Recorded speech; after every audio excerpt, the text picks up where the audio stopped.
There's something about rainy nights that makes everything feel more still, more vulnerable. When the wind howls through the trees and the rain taps against your window, you're not sure if it's just weather or something watching you. These are real stories from people who were alone during a storm, and not all of them made it through the night. Put on your headphones, turn off the lights, and whatever you do, don't look outside. Welcome to over 2 hours of terrifying rainy night horror stories. You wake up to the sound of birds chirping, sun peeking through the tent flap, and your first thought is, dang, that bear was loud last night. Well, that's a normal Tuesday for me. Name's Ryan.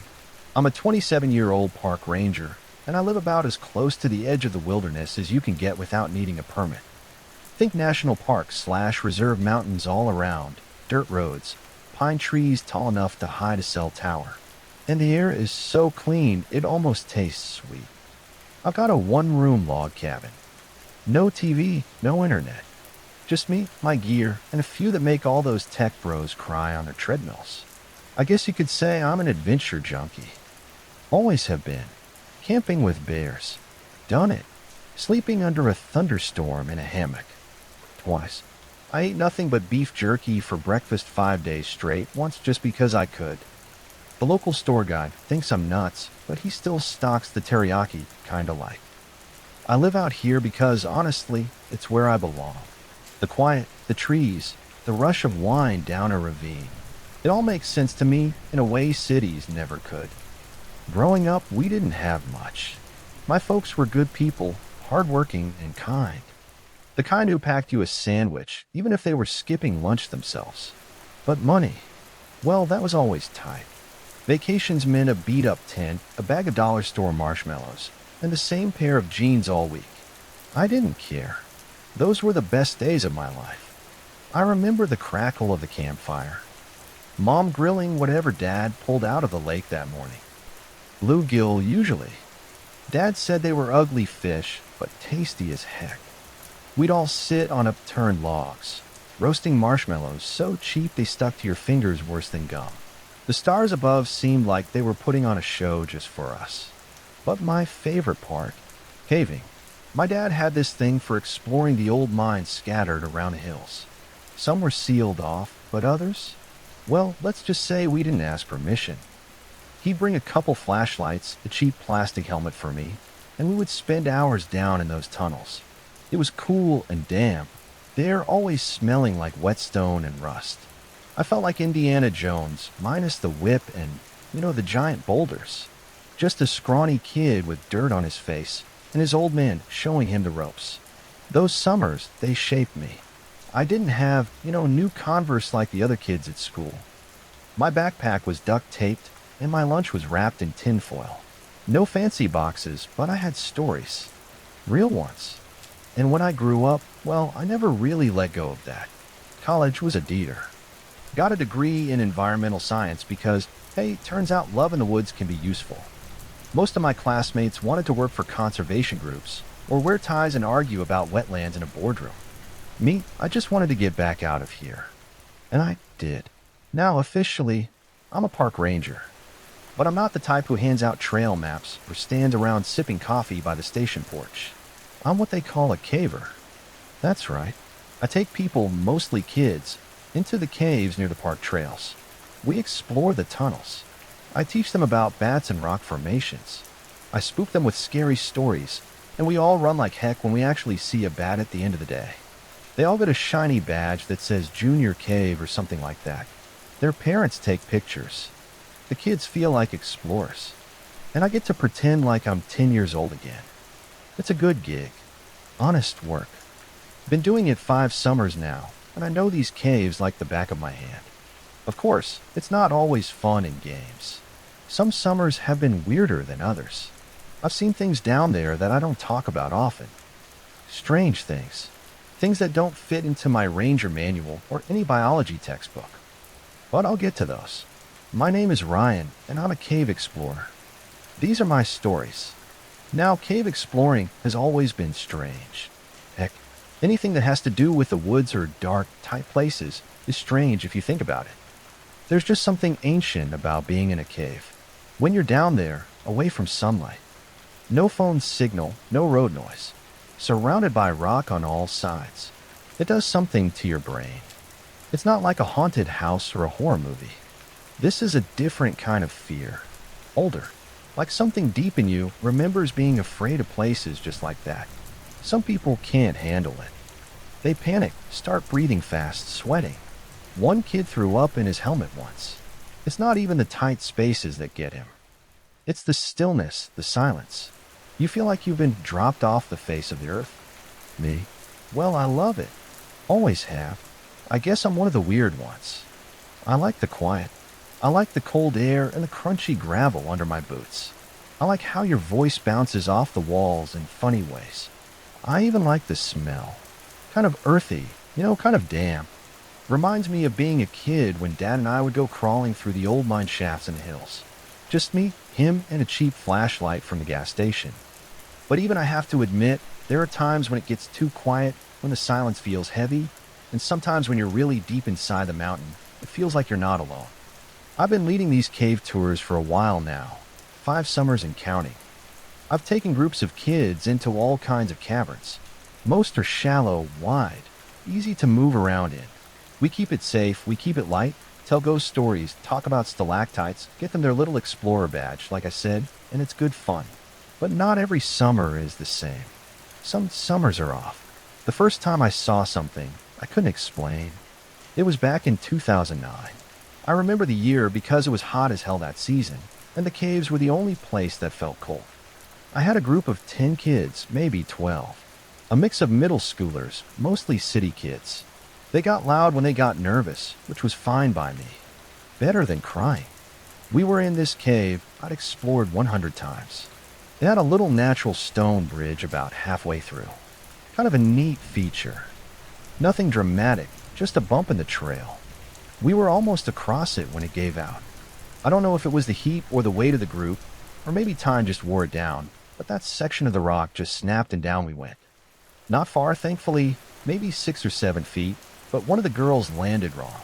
A couple of rocks slid down with us, and one of them pinned her leg. She screamed loudly. Everyone else screamed too, which didn't help. My partner Josh was already on the radio before I even got to her. I kept her talking, kept her breathing slow. Asked her about her dog, her favorite TV show, stuff like that. She calmed down fast too. Tough kid. Help showed up fast. The whole team was trained for stuff like this. They had her out in under an hour. Her leg wasn't even broken, just bruised up badly. But while we waited, we were stuck down there. Just me and her. The others moved out for safety. And it was then that I felt something. Do you ever feel like you're being watched? I know. It's a stupid thing to say. Everybody asks that. But that's what it felt like. Not just a feeling. I knew. Something was watching us from the dark tunnel ahead, past where the light reached. And then I saw 2 small red points of light, round, unmoving, just hanging there in the dark, like a pair of coals. I didn't say anything, not to the girl. She didn't see it. And I made sure she didn't look that way. I told the team to speed up, told them I didn't like it down here. They must have thought I was just spooked from the fall. As soon as the girl was up and out and they cleared the area, I told them I needed to double check something, and I went back in alone. Now I know what you're thinking. That was dumb. But I wasn't thinking straight. I thought maybe it was a raccoon or an owl, or worse, some stupid teenager with a flashlight trying to mess with me.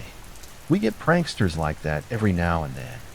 So I went back down the tunnel, past where a bridge had been, past where we landed, and I kept going. The cave narrowed quickly. I had to duck, then crouch, then finally get down on my belly and crawl. Eventually, the tunnel opened up again.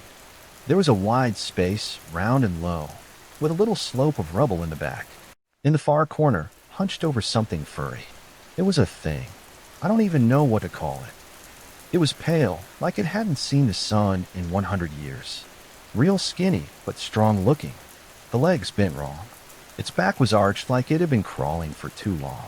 Its head moved in little jerks, kind of like a bird. It was chewing on a dead skunk. I watched it tear off a piece with these sharp little teeth, and I felt something in me scream to get out, but I didn't move. Not until it lifted its head and looked toward me. I didn't wait for anything more. I backed out the way I came fast. When I got to the bridge, or what was left of it, I took out my knife and cut the ropes I'd used to brace the edge, letting the whole thing fall in. When I got back to the station, I told the team animals that they had gotten into that section. Said it wasn't safe anymore. Too unstable, too risky. We marked it off on the map and told future groups to steer clear. I never mentioned what I really saw, and I never went back. You know, my mom used to say something when I was little, back when Dad and I would go crawling through the mines on the weekends. She'd stand by the porch with her arms crossed, shaking her head like she knew something we didn't. She'd say, "You think you're all alone in there. Think again. Back then, I thought you just meant bears. Maybe bats. Now I'm not so sure. There are strange things that live in these caves. Now all rangers see things, maybe not right away, but give it time.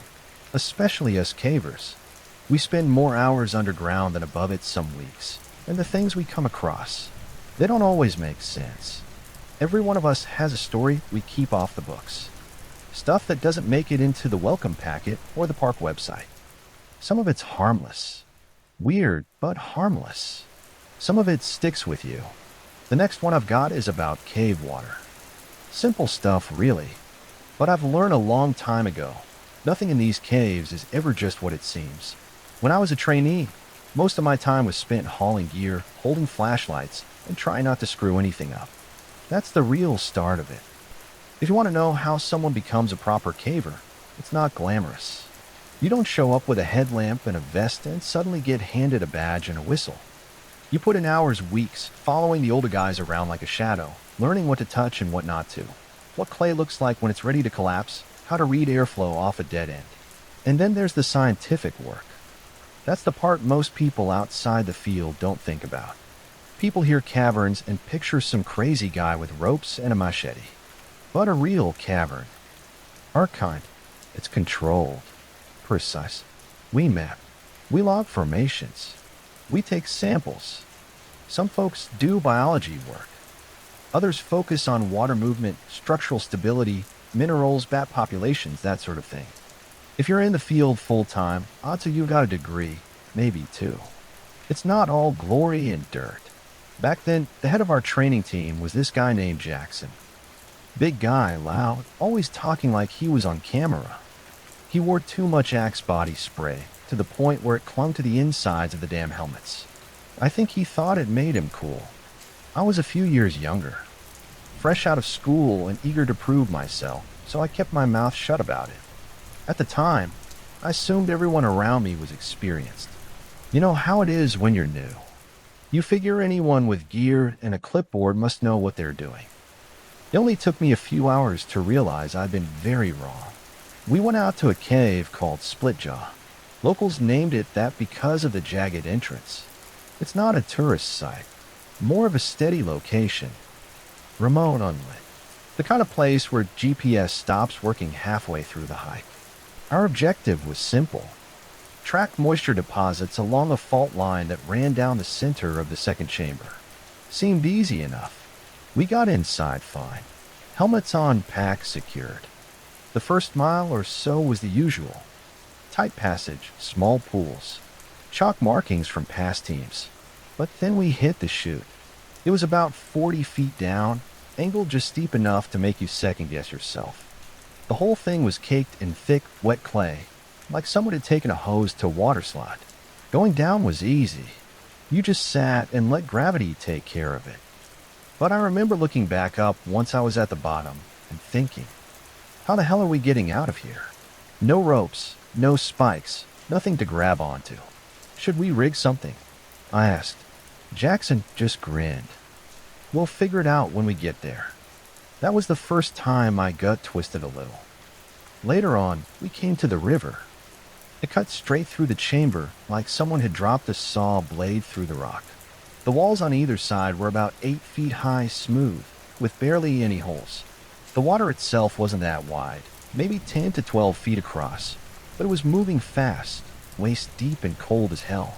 Jackson stood at the edge, peering down into the water like he was trying to guess its mood. You think it's deep? I asked. He smirked. Only one way to find out. I gave him a look. You know, it's not really science, I said. Sure it is.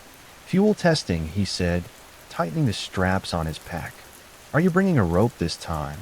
Or, Jackson grinned. "Where's the finding ropes?" I rolled my eyes. "Okay, seriously, man, the current's moving. We screw this up.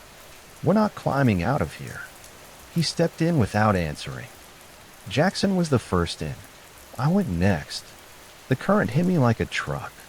I nearly lost my footing twice before I got to the other side. Climbing the opposite wall took everything I had. I scraped my forearms raw, trying to pull myself up on wet rock, cursing under my breath the whole time. But what happened next made all that feel like nothing. Jackson was about halfway across when he stopped moving, just stopped like he'd hit something under the surface.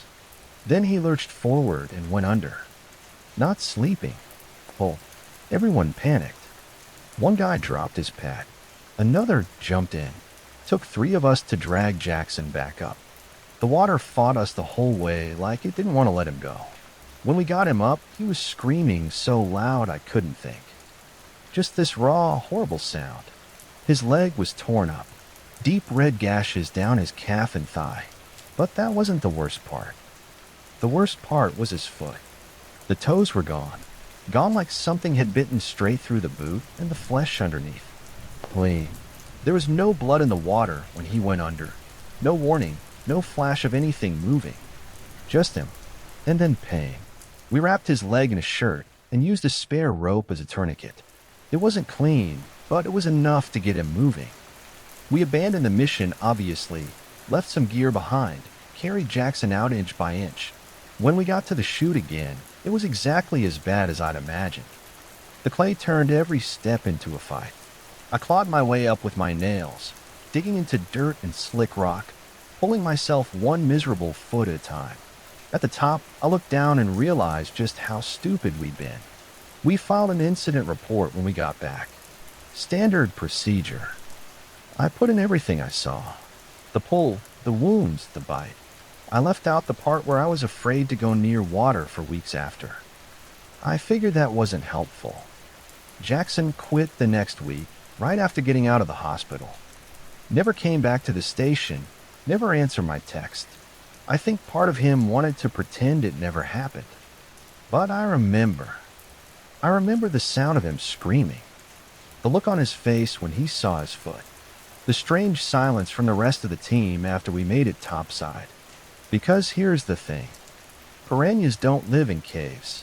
And no rock in that water was sharp enough to bite a man's toes clean off. I still think about that river, about what could have been under there. We didn't go back. Nobody wanted to.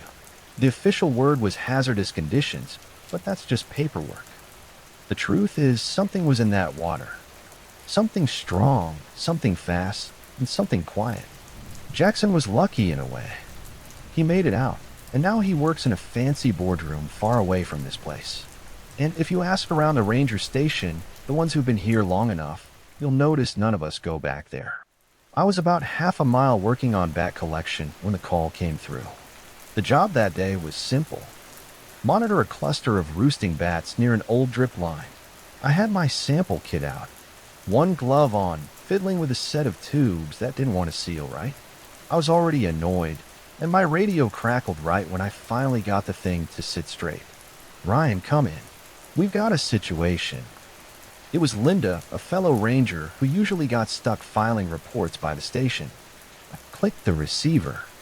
"Go ahead. Girl's missing. Summer group. My name's Lacey." "Yellow shirt," she said. I paused, squinting through the low light. Yellow shirt. Should be obvious.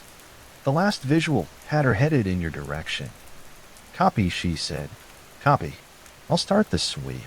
I packed up the gear in a rush. Now, finding kids isn't like tracking adults. You don't look for footprints or call out names over and over like in the movies. Kids go where they feel small, where they can hide. You've got to think like one. I start small and move out. Always. It's counterintuitive. Most people think you search the big caverns first. Open areas, louder echo, easier to move through. But I found that kids don't like big, empty places. They like crawl spaces. Spaces they can wedge into, curl up, feel surrounded, comforted. It's how their brains work when they're scared. So I checked the tighter offshoots first. Cracks along the wall, dead-end tunnels, anything low and narrow. Call their name once or twice, quiet-like. Didn't want to spook her or anything else. After about 20 minutes, I heard the faint trickle of water. That was enough to narrow it down. On this side of the trail, there's a small shaft not far from a slow-drip tunnel. Not mapped anymore. Barely wide enough to squeeze through if you've had a big breakfast. I got on my hands and knees and shined my light into it. There she was. Lacy yellow shirt, curled up with her knees pulled through her chest. Maybe 10 or 11 years old, wide-eyed but calm. Not crying, not shaking. Just quiet. Lacy, hey, you mind coming out here with me?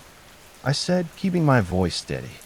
She nodded and held up her arms like she already knew I'd carry her. I held on to her and crawled out backward. It took a few extra breaths to get upright again, but we were out in no time. She held onto my shoulder like a backpack strapped the whole way back. Didn't sing much. Later, after she'd had some water and the other kids had stopped crowding her, I sat with her by the gear bench. You okay?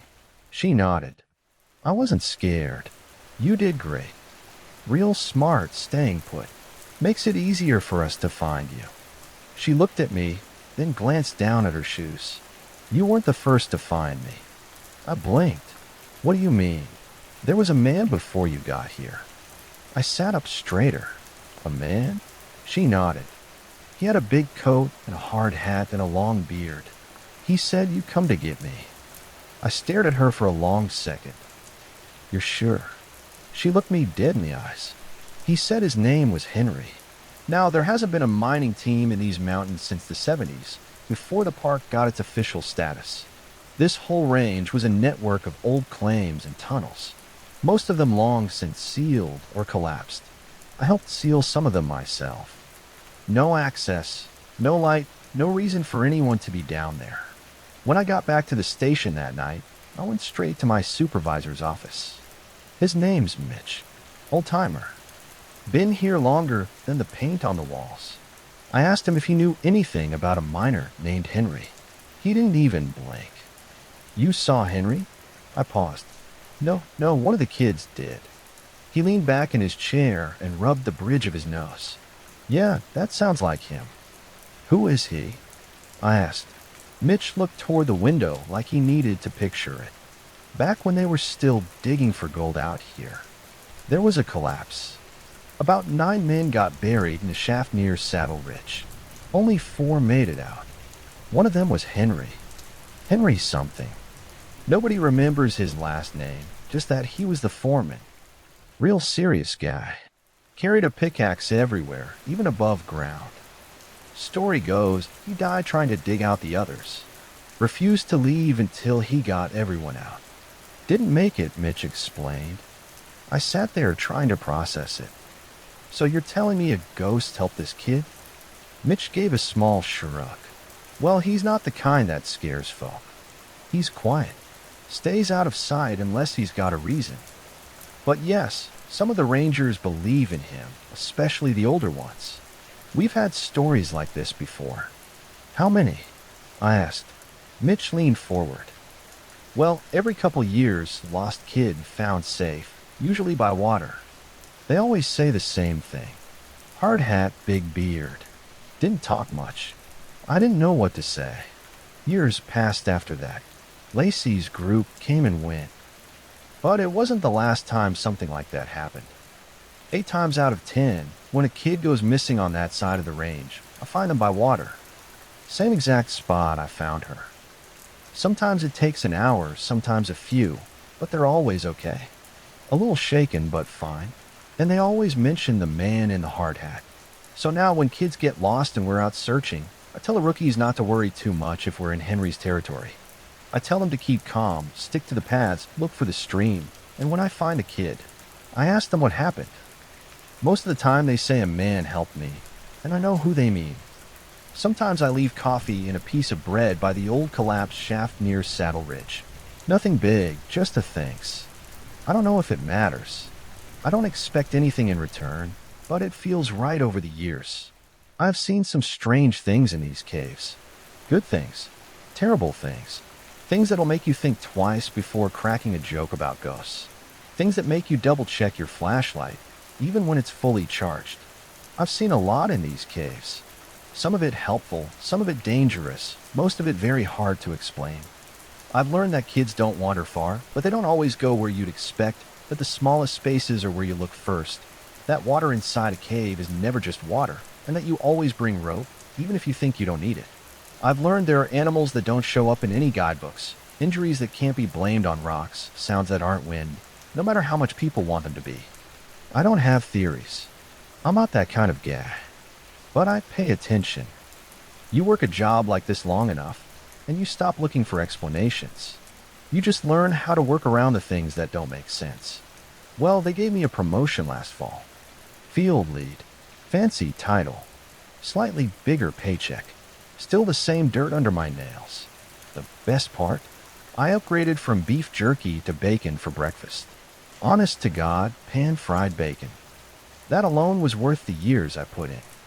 I still keep a pack of jerky in the glove box out of habit, but it doesn't hit me now that I have tasted victory. Things have changed a bit since my trainee days. I don't get sent crawling through mudslides unless I volunteer, which unfortunately for me. I still do more often than I should, but I've got more say in what I take on now. More freedom in the field. I get to run my own research schedule during the off-season, which means no school groups until the summer rolls back around. Just me, the rocks, and the long list of data points the lab wants me to collect. Don't get me wrong, I miss the kids. Nothing beats the look on their faces. The first time they step into a cavern and realize how big and quiet the underground world really is. But these winter months, they've been peaceful, quiet. There's a rhythm to field work. Wake up early, gear up, hike out, take your samples, document, get back before dark, repeat. I don't mind the routine. There's always a project going on. Water quality in the limestone runoffs. Bat population tracking. Mineral shifts. Fungal growth studies. Stuff that sounds boring unless you're the one holding the flashlight and seeing it real up close. Sometimes I send the samples back in padded coolers. Sometimes I haul them out on foot. Either way, it keeps me moving. And that's the kind of life I like. And yeah, I still bring Henry his coffee. Not every week, but often enough. Sometimes I leave it just outside the collapsed shaft with a folded napkin and a square of bread. Sometimes it's a paper cup on a warm rock ledge. Nobody touches it, not even the animals. But the cup is always empty when I come back. The way I see it, Henry is a part of this place, same as the rest of us. The only difference is he's got more history in his bones. Now, if you ever think about becoming a ranger, especially a cave explorer, you better know what you're signing up for. You'll spend a lot of time cold, wet, sir, and questioning your life choices. You'll get used to eating granola bars at 3 a.m. and waking up with your face half frozen to your sleeve. You'll learn to walk without making noise, to crawl without panic, to know the difference between a rock shift and something else moving in the dark. You'll also see things most people never do. Light filtering through cords like a lantern. Bats swirling overhead in perfect silence. Pools so still they look like glass. And yes, sometimes things you can't quite explain. There are strange things that live in these parts. I've said it before, and I will say it again. Some things hide in the cracks, in the cold, and the silence. Strangers still are the people who stick around, the ones who see things and keep coming back, the ones who learn to live alongside the unexplainable, and walk the same routes like just part of the terrain. Most folks would run, or laugh it off, or pretend it never happened. We don't. We get up the next day and go back in. Because that's the job. And if you ask me, it's a job worth doing. There's something about being the person who helps a kid out of a crawl space, who gets a call, drops everything, and ends the day with everyone accounted for, who knows the tunnels well enough to make it back without markers. Yeah, some days are harder than others. Some weeks stretch longer than they should. But when it's all said and done and you walk out of the cave, you get to stand up straight again, peel off your gloves, and look up. And when you do, you get a sky full of real stars. That's the part no one tells you about. Not the weirdness, not the bruises, not even the scary stories. It's the stars. The moment when you come back to the surface, blink a few times, and see the whole damn sky waiting for you. That's what makes it worth it. That and the bacon. But seriously, if you ever do take the job, always bring extra rope. I'm a detective, and I've seen some things that I can't explain. These are my stories. I'm a detective, and so many years of working with the public have taught me three things. People lie, people tell half-truths, and people try to make themselves appear in the best light possible. Also, there really are things out there that can't be explained. Things you don't want to find yourself face to face with on a dark, lonely stretch of road. Lately, I find myself wanting to get it all down on paper before I forget the details. A friend of mine contacted me recently. He has decided to write a book about things he and his friends have witnessed over the years. We've agreed to post some of our stories online to see what the reaction is. I am spending the weekend at his home, going over stories together and answering any questions he has. I can't verify the truth of any of these stories, and frankly, if you insist on disbelieving what's out there, then there is really nothing you could ever see that would persuade you otherwise. Events over the past 10 years have made me realize that I might not be around forever. There are dark things out there, unexplained things. Maybe knowing this might do some good. It might even save your life one day. Let's start at the beginning. I graduated from school with a degree in law enforcement and forensics. Fresh out of university, it was more difficult than I thought to find a job. Looking back, it's probably because I showed up to the interviews with disheveled hair and slightly crumpled clothes. I'm not sure what this says about the state of our law enforcement, but a department finally did hire me, disheveled hair and all. I worked as an officer in a rural county in California. My work mostly consisted of smaller crimes like petty theft or a minor drug charge. I knew within a few months that I was going to lose my mind if I didn't change things up, so I set my mind on becoming a detective. My parents would later say they were responsible for my choice by their love of that old television show Columbo, but I think maybe it was fate. It took me a few years, but I finally did make detective. I was in my early 30s when I got the call that would alter my view of reality. It was like a fork in the road. Straight ahead was the path I'd spent my life on. One where it's true that terrible things happened, but there was always some kind of explanation. The path that veered to the left, however, was very, very different.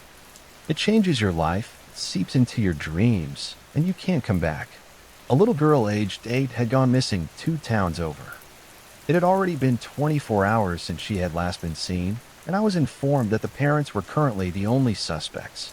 I arrived at the house like any other. The family was middle class, had a nice yard with a swing set and a little playhouse. Another officer and I checked every inch of the property surrounding the home for footprints and signs of entry. Though some hours had gone by since her disappearance, the heavy rain had made the ground soft. It was impossible to conceal footprints if someone had gotten near her home. We checked every inch of the house, the garage, and the shed, finding nothing. I was greeted at the front steps by the father who nodded. "Please come in," he said somberly. We sat down in the living area, and I began to ask them questions, the basics. How long had she been gone? Where was she last seen? Had they seen anyone out of the ordinary the past few days? After a while, I could tell they had nothing to do with it. They were terrified. The mother could barely even speak. She just sat there, staring down at the glass table in front of her, hands shaking. I looked at them both one last time, checking to see if I had missed any signs of guilt, but nothing. I was sure they were innocent. "May I look in your daughter's room? It might help us find some indication of where she may have gone." Nodding without even looking up, the two of them just sat together, despondent and broken. I can tell you that most of the time I have dealt with cases of missing loved ones. Within the first few days, the parents and family typically are very worried but hopeful for their return. This was an especially odd case for me due to their withdrawn demeanor, and the unspoken thought between them that their daughter was indeed gone and was not coming back. I found the wooden staircase in the back of their home leading up to their daughter's room. A quiet sound of rain had begun to patter off the trees and windows. I remember it was raining because as I climbed the steps, I was suddenly reminded of one of my favorite paintings.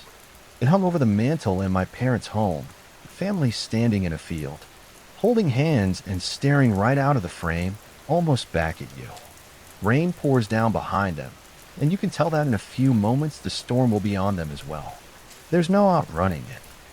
That thought went through my head as I climbed the staircase and made my way down the hallway. The house was larger than expected, but I knew which room was the little girl's by patterns of stars spelling out her name on the outside of the door. Pushing the door open with a creak, a warm purple light greeted me from near the window. For a young girl, she was very organized. Everything in her room had its place. No clothes were unfolded, and every paper on her desk was neatly placed. I spent a few minutes going through them, but found nothing out of the ordinary. Just homework assignments and a few math sheets she must have been using to study. I checked under her bed, in her closet, and even under her mattress when I noticed something I hadn't seen first. The old wooden desk had a drawer sticking out on the right-hand side near the window. Sitting down at her desk, I opened the drawer and found a small notebook, perfectly placed in a single drawer. I pulled it out, opened the journal, and lit a cigarette. I hate to admit it, but I smoked over a pack a day back then, and sometimes I just couldn't think without one. The first few drawings were nothing out of the ordinary. Her home, her family. On one she had drawn a puppy in a field of flowers. Typical little girl stuff. This little girl was very organized. Every person was neatly labeled below. Mommy, Daddy, me, etc. It wasn't until I went to put the book away that I almost missed a folded page in the very back of the book. I opened the paper and drew her lamp closer to get a better look. There were pink walls speckled with stars and planets, a desk in the corner by the window, and a child asleep in her bed. Sure enough, underneath the child was written the word me. I paused, took a breath, and looked closer at the window in her drawing. Though it was scribbled over, I could see the faint outline of something looking through.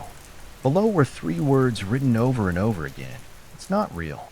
We never found her. The second incident happened a few months later in winter of the same year. I got a call in the late afternoon about a sailboat grounded near Muscle Rock Park. I asked the gentleman on the phone why they called me instead of the Coast Guard. His response was to the point. There were 3 bodies and certain things were questionable. I hung up the phone, shrugged, and drove out to the ocean where the boat had been found. The park was beautiful. Waves crashed upon boulders while seagulls flew from rock to rock, dodging the waves. The sailboat had somehow wedged itself into a set of rocks, and so far the authorities had been unable to pull it ashore. They were also worried that moving it might interfere with the evidence, and had been waiting for me to arrive. The boat appeared peaceful, about 30 yards offshore and swaying gently side to side. Climbing onto the dinghy, an old Coast Guard officer motored me over to the boat and tied us on. He nodded at me as I stepped onto the boat and was greeted by 2 men on the dock. I never asked them, but they must have been Coast Guard as well. "They're down below," one of the men said. I nodded, not sure what I was going to find, but completely unprepared for what I did. Walking below, I saw a table set for dinner. A man on one side, a woman and a boy around age 12 on the other. Their bodies were rigid and firm, looking frozen in place. I wondered how their bodies still managed to remain upright after the crash. Everything in the boat was stowed neatly away, and there were no signs of struggle, no obvious cause of death as well. Their expressions were blank, not surprised or afraid, just blank. I took countless photographs of everything, knowing this wasn't a typical case. As I bent over to take one of the boys, I noticed the tag sticking out of the front of his shirt. It was inside out and backwards. That's strange, I thought. Then I looked at the woman. Her clothing seemed normal, but both of her shoes were on the wrong feet. Without a clue as to what had happened, I was forced to wait for the coroner's report. A few days later, I found it on my desk. Reading it, I was in complete disbelief. After the autopsy, the father, mother, and child were all found missing something. The boy was missing his liver. The mother, her right lung. And the father. The father was missing his heart. After reading the report, I took lunch early and went to talk to the coroner in person a few cities away. He looked shaken and looked me straight in the eye. "This just isn't possible," he said. "There wasn't a mark anywhere on the bodies. No incisions, nothing. This just isn't possible." It turns out the family was on a 2-week vacation. They were planning on sailing to the Farallon Islands off the coast of San Francisco. 6 days out, they were reported missing by the grandfather after failing to contact him at the pre-planned time. No further evidence was ever found. The case remains open to this day. The last story has to do with a call that a friend of mine was on. I got a call at home at 2 a.m. saying that another officer named Henry had just suffered a heart attack and was currently being taken to the local hospital. The captain knew how close the two of us were, and I was the second one after Henry's brother that they thought to call. The drive to the hospital took me about 3 hours, and when I finally got there, I was more than relieved to see Henry sitting upright in his bed and talking, though weakly and slowly. I remember the look on his face. Fear. If you knew Henry, you would understand how out of the ordinary this was. He was not a fearful man. 2 combat tours in the military and working with me on some of the most disturbing cases you could imagine, and I'd never seen him scared. Not once. He was about 20 years older than I, and was the one I had always looked to in situations where I couldn't find an answer. He always came through. This is what he told me. I got the call right as I was leaving after a long day. I was about to clack out for the day when Sally happened to come across me in the hall. Smiling, she told me a call had just come in about a disturbance at a local school. A neighboring home had said there was a loud, constant noise coming from the playground of the school. They had specifically mentioned near the swings. I gave Sally a certain type of look and told her I hadn't worked at the department for over 20 years to be going out at 8 o'clock at night to deal with a couple of loud 16-year-olds on a swing set. She gave me that smile she always does, and I headed out on the call. I arrived at the school around 8:30 give or take, and I remember having to drive up a hill surrounded by trees on both sides. When I got to the school, I wasn't happy. Obviously, there was noise because there were maybe 100 children, but no teachers in sight.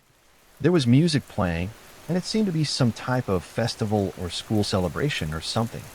I radioed to Sally that when I got back, she and I were going to have a conversation. Then I exited the car and walked over to the playground. I walked through a group of children standing there listening to the music and what appeared to be a tall man on a wooden stage directly in front of the swings. I didn't want to disturb activities, but I sure as hell wasn't going out this way again tonight, so I made my way to the only adult I could find.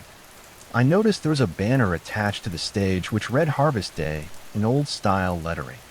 I guess that didn't strike me as anything out of the ordinary. What happened next, John? I don't understand. I got to the front of the stage and waved down the tall gentleman speaking. At first he didn't notice me, then I spoke louder. This time you noticed. His head turned rapidly toward me. He looked momentarily surprised, then a wide smile crept over his face. "Welcome, friend," he said. "Not everyone can see what is before them." As his gaze met mine, I could see his eyes clearly. They were solid black. I remember feeling my chest tense up, and the last thing I can tell you is that before I passed out, I turned around to see the faces of the children. Their bodies weren't like they had been before. They looked almost like us, John. Their skin was charred and burnt, and the smell was something else. Their eyes were gone, but they stared at me nonetheless.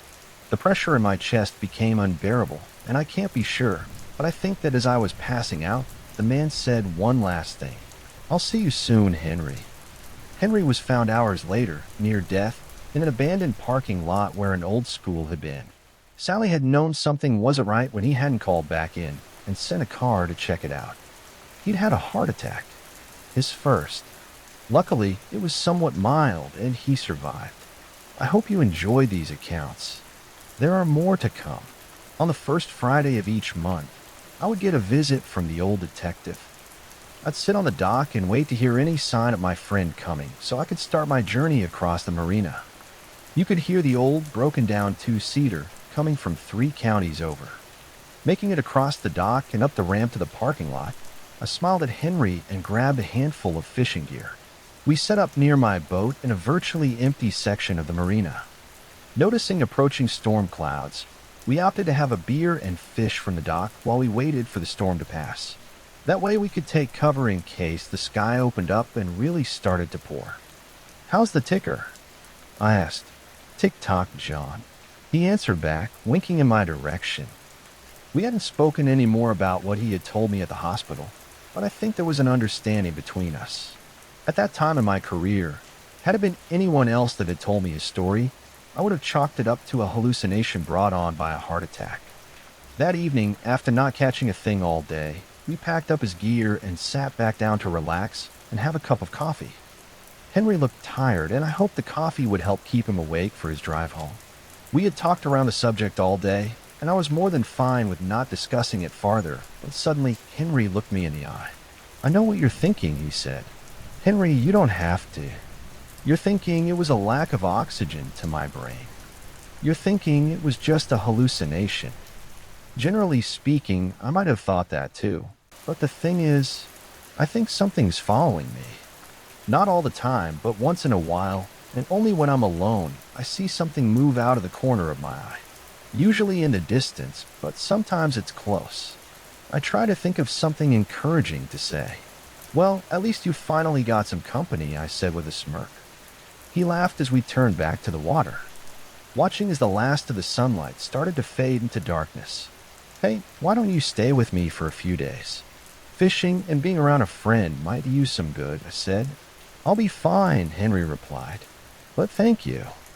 After walking him up to the parking lot, I stood there watching his taillights grow smaller and then fade completely from sight. I was worried about him. Later that night, I found it difficult to sleep and walked down the empty dock. Standing at the edge of the pier, I looked over at the low wall surrounding the marina. Beyond the wall is the shipping lane, and I watched as a freighter made its slow passage across the horizon. The decks of the ship were empty, and I thought how peaceful a life on the ocean could be. All of your problems a million miles away. Just you and the ocean. I'd always wanted to cross the ocean at night, surrounded by nothing but stars. I was about to turn and go back inside when I had a strange feeling like someone was watching me. Turning back towards the massive freighter, I took a closer look. Squinting, I could just make out someone standing on the upper deck. He appeared to be looking right at me. It was hard to tell from this distance, but the figure seemed to be unusually tall, and something about this made me very uneasy. I looked down for a moment, and when I looked back at the ship, there was no one there. The next case involved the body of a woman washing up on shore. A few weeks had passed since I last saw Henry.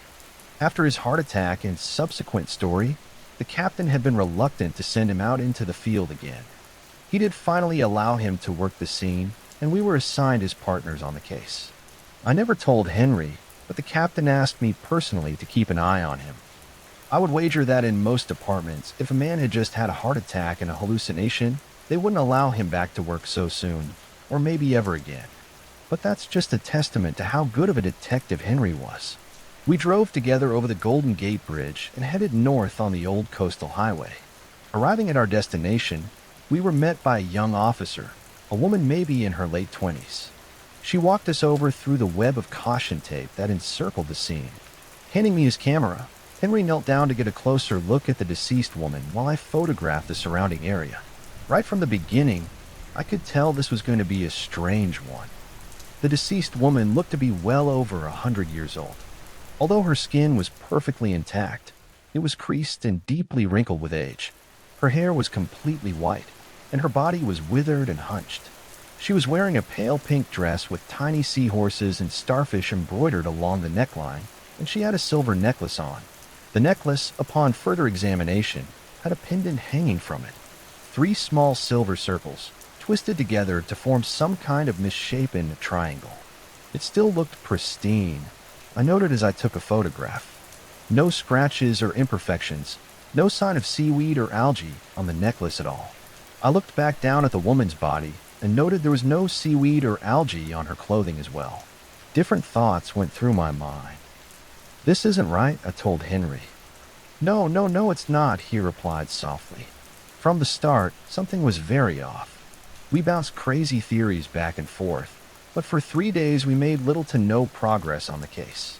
She had no identification on her and had not been reported missing. For the moment, there was no way to move forward. All we could do was wait. Local news covered the death of an unidentified woman, and we waited for her family or friends to claim her, but no one did. Not a single call in 3 days. One of our theories involved the old woman having dementia and wandering into the ocean, but still you would think that someone would report her missing. We called all the surrounding nursing home facilities, but again found nothing. Now, what happened next was an accident, really. I was working at my desk on another case and had no desire to answer unrelated phone calls from the reception desk. Sally had other plans, though. She had caught a bad case of the flu and would be out for the next couple days. With no one watching the front desk, we took turns fielding incoming calls. It was Carl Mitchell's turn, but he was nowhere to be found, so I picked up the receiver. The young man was on the other end. "Hello, is this the police?" he asked. "This is the police," I answered calmly. "My fiancée has gone missing. I mean, I don't know if she's missing, but I can't find her anywhere. We were supposed to meet for breakfast yesterday morning." "Okay, when was the last time you saw her?" I asked. "A week ago. We normally see each other every day, but I was out of town for work. I tried calling her, but, well, we had gotten into an argument before I left, and I figured she just wanted some space."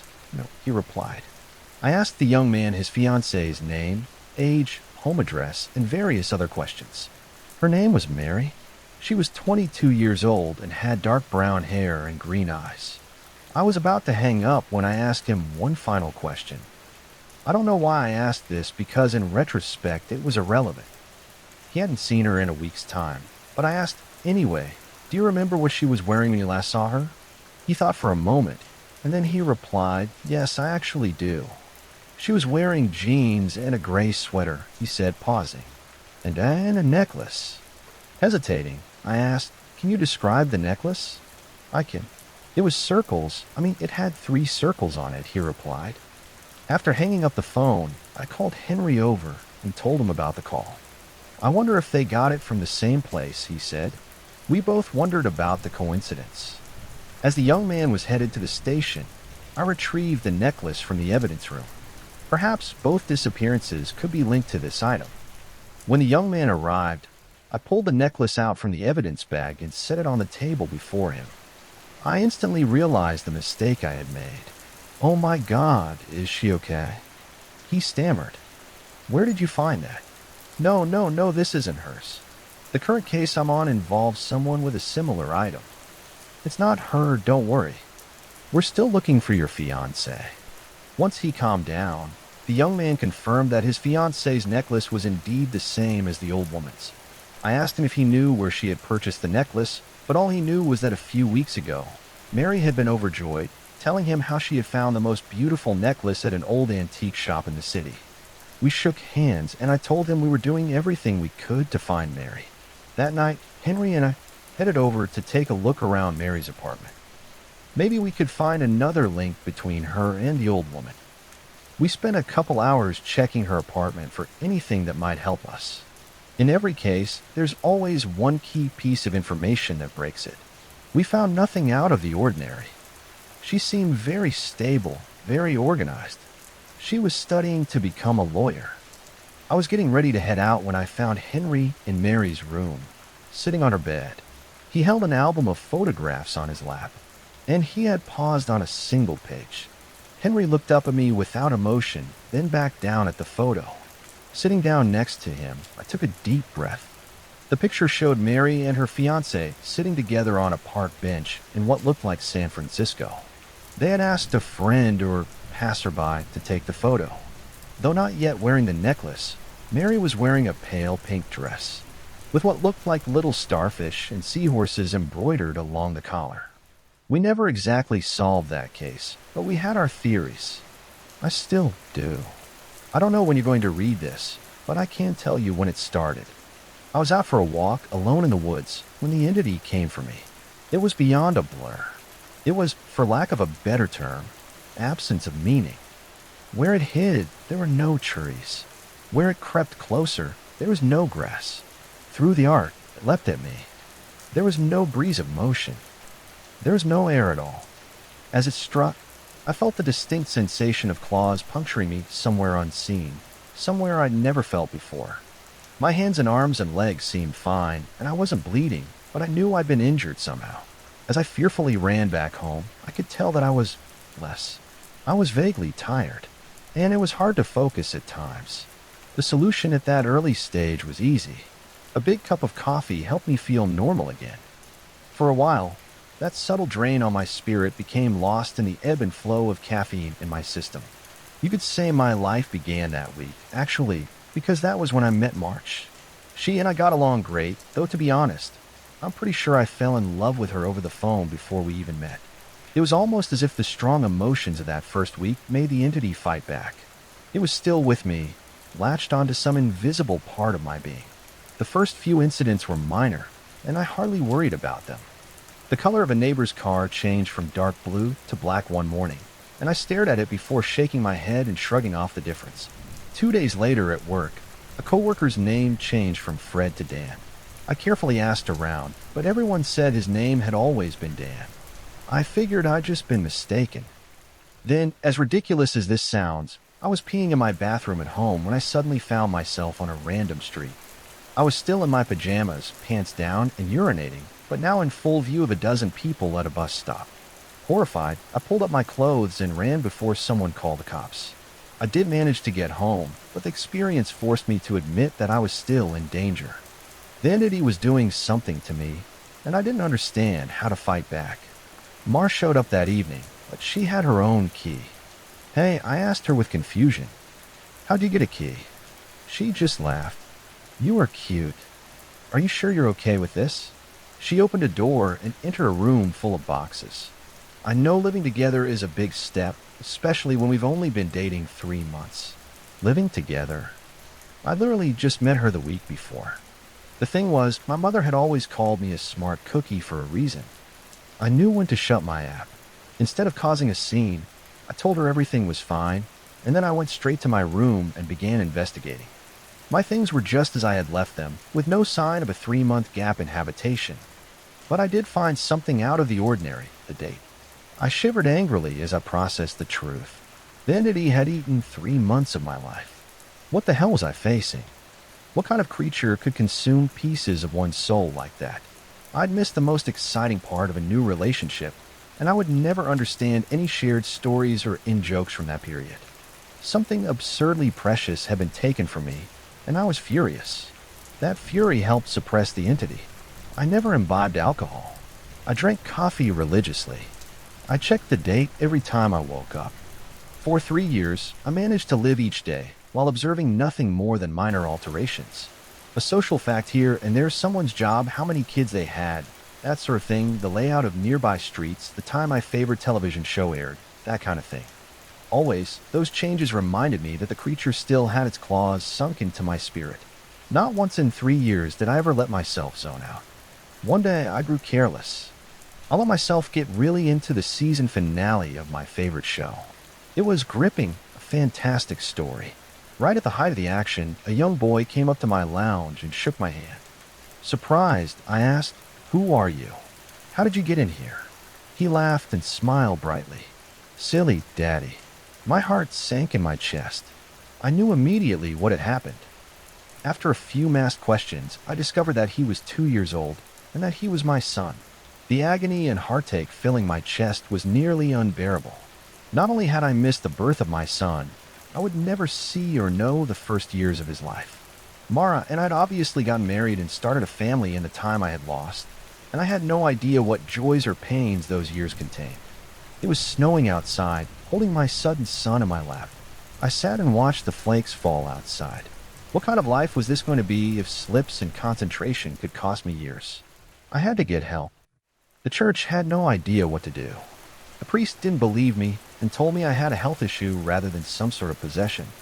The doctors didn't have any clue. Nothing showed up on all their scans and tests, but they happily took my money in return for nothing. By the time I ran out of options, I decided to tell March. There was no way to know what this all looked like from her side. What was I like when I wasn't there? Did I still take our son to school? Did I still do my job? Clearly I did, because she seemed to be none the wiser, but I still had a horrible feeling that something must have been missing in her life when I wasn't actually home inside my own head. But the night I set up a nice dinner in preparation, she arrived not by unlocking the door, but by knocking on it. I answered and found that she was in a nice dress. She was happily surprised by the settings on the table. A fancy dinner for a second date? I knew you were sweet on me. Thank the Lord I knew when to keep my mouth shut. If I had gone on about being married and having a son, she might have run for the hills. Instead, I took her coat and sat down for our second date. Through carefully crafted questions, I managed to deduce the truth. This really was our second day. She saw relief and happiness in me, but interpreted that as dating jitters. I was just excited to realize that the entity wasn't necessarily eating whole portions of my life. The symptoms, as I was beginning to understand them, were more like the consequences of a shattered soul. The creature had wounded me, broken me into pieces. Perhaps I was to live my life out of order, but at least I would actually get to live it. And so it went for a few years from my perspective. While minor changes in politics or geography would happen daily, major shifts in my mental location only happened every couple months. When I found myself in a new place and time in my life, I just shut up and listened, making sure to get the lay of the land before doing anything to avoid making mistakes. On the farthest flung leap yet, I met my 6-year-old grandson, and I asked him what he wanted to be when he grew up. He said, writer. I told him that was a fine idea. Then I was back in month 2 of my relationship with Mar, and I had the best night with her on the riverfront. When I say the best, I mean the best. Knowing how special she would become to me, I asked her to move in. I got to live through what I'd missed the first go-around, and I came to understand that I was never mentally absent. I would always be there eventually. When we were moving her boxes in, she stopped for a moment and said she marveled at my great love, as if I'd known her for a lifetime and never once doubted she was the one. That was the first time I truly laughed freely and wholeheartedly since the entity had wounded me. She was right about my love for her, but for exactly the reason she considered a silly romantic analogy. I had known her my whole life, and had come to terms with my situation and found peace with IT that IT wasn't so bad to have sneak peeks at all the best parts ahead. But of course I wouldn't be writing this if it hadn't gotten worse. The entity was still with me. It had not wounded me and departed like I'd wanted to believe.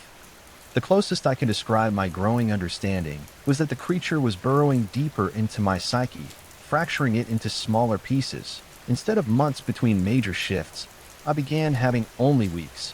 Once I noticed that trend, I feared my ultimate fate would be to jump between times in my life heartbeat by heartbeat, forever confused, forever lost. Only an instant in each time meant I would never be able to speak with anyone else, never be able to hold a conversation, never express or receive love. As the true depth of that fear came upon me, I sat in an older version of me and watched the snow falling outside. That was the one constant in my life. The weather didn't care who I was or what pains I had to face. Nature was always there. The falling snow was always like a little hook that kept me in a place. The pure emotional peace it brought me was like a panacea on my mental wounds.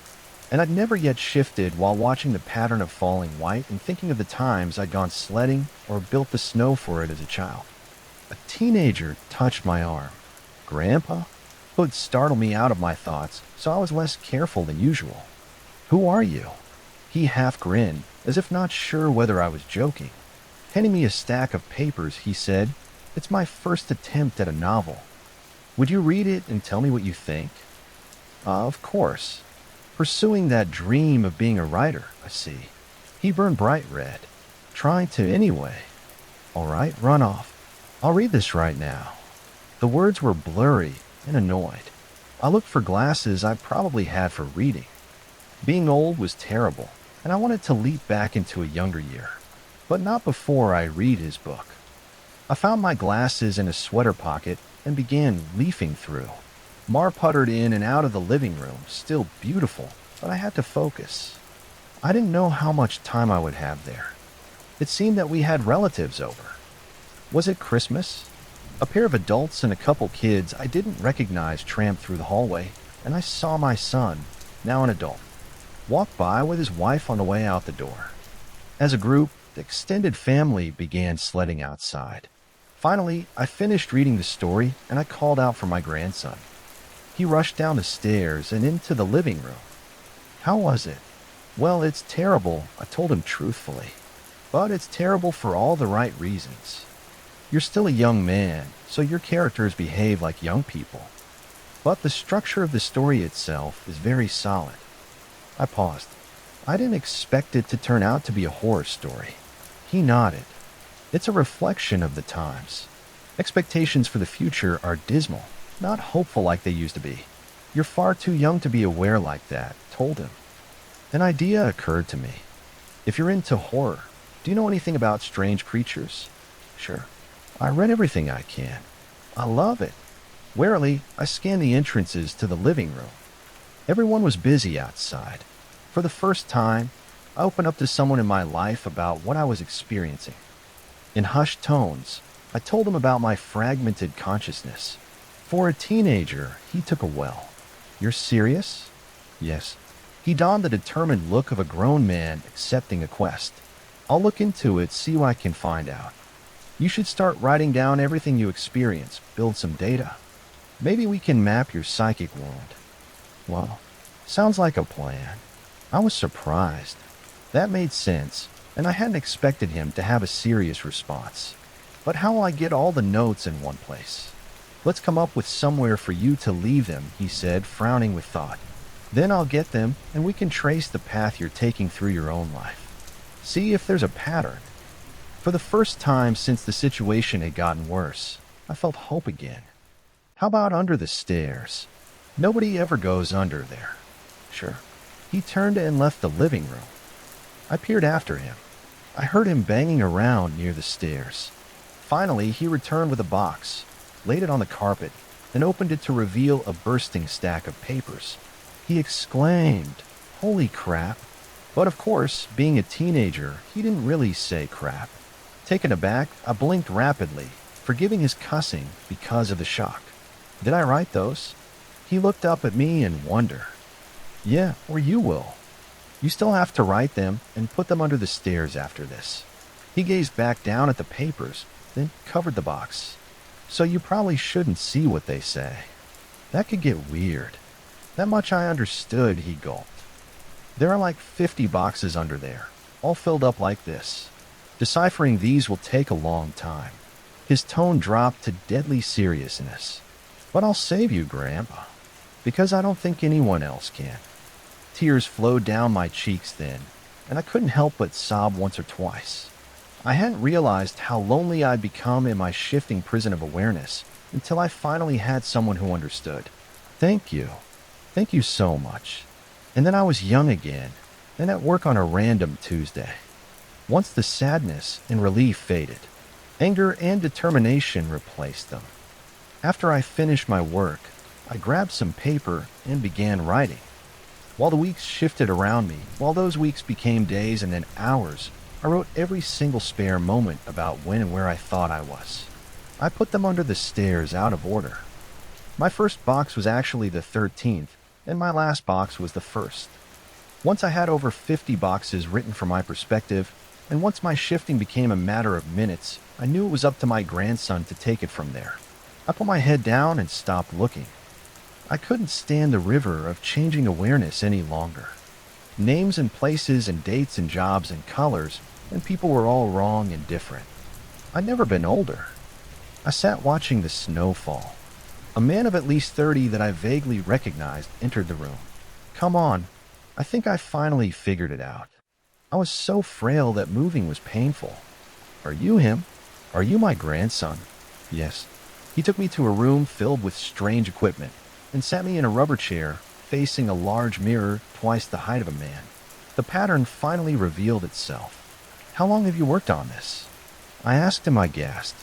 Tell me you didn't miss your life like I'm missing mine. His expression was both stone cold and furiously resolute. It'll be worth it.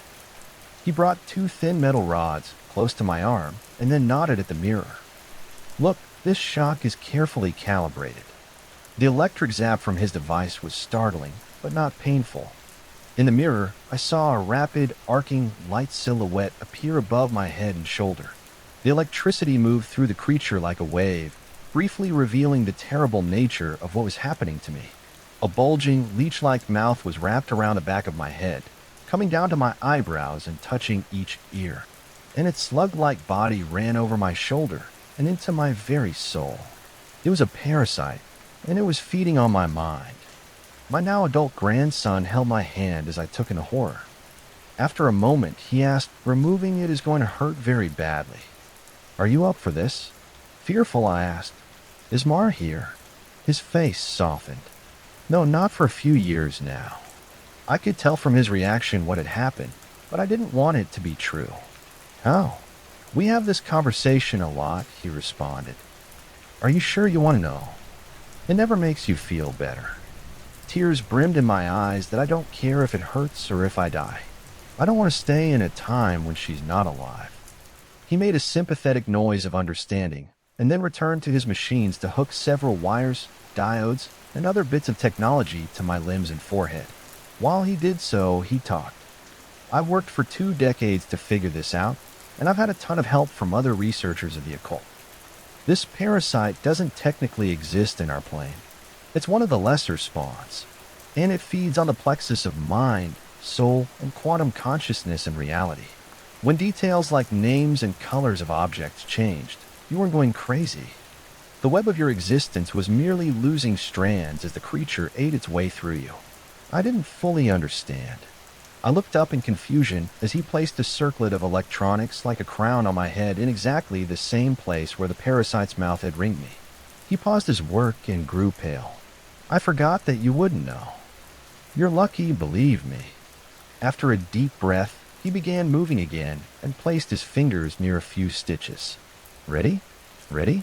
This is carefully tuned to make your nervous system extremely unappetizing to the parasite. But it's basically electroshock therapy." I could still see Mar's smile. I'd just been with her moments ago. "Do it." The click of a switch echoed in my ears, and I almost laughed at how mild the electricity was. It didn't feel like anything, at least at first. Then I saw the mirror shaking and my body within that image convulsing. Oh no, it did hurt. Nothing had ever been more painful.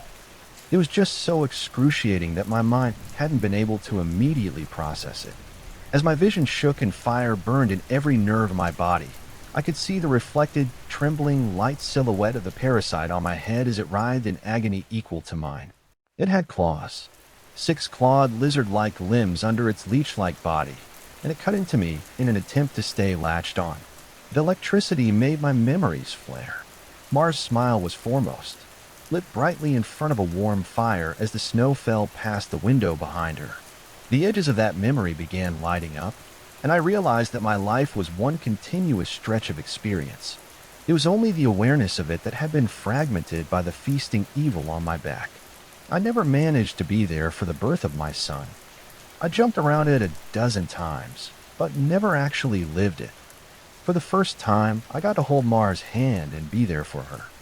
No, that moment had shifted seamlessly into holding her hand as she lay in a hospital bed for a very different reason.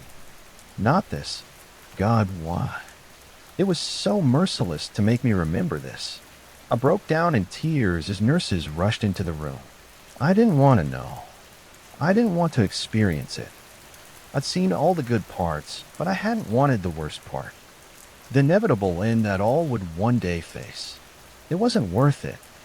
It was tainted. All that joy was given back 10,000-fold as pain.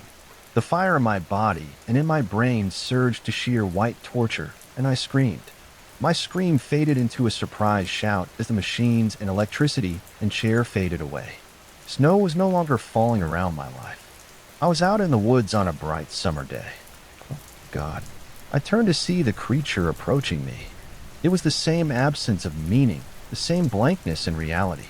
It crept forward, just like before.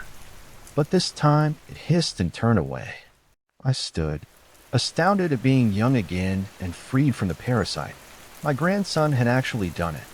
He'd made me an unappetizing meal, so the predator of mind and soul had moved on in search of a different snack. I returned home in a daze, and while I was sitting there processing all that had happened, the phone rang. I looked at it in awe and sadness. I knew who it was. It was Marjorie, calling for the first time for some trivial reason she'd admit 30 years later was made up just to talk to me. But all I could see was her lying in that hospital bed, dying. It was going to end in unspeakable pain and loneliness. I would become an old man. Left to sit by myself in an empty house, his soulmate gone long before him. At the end of it all, the only thing I would have sitting and watching the falling snow.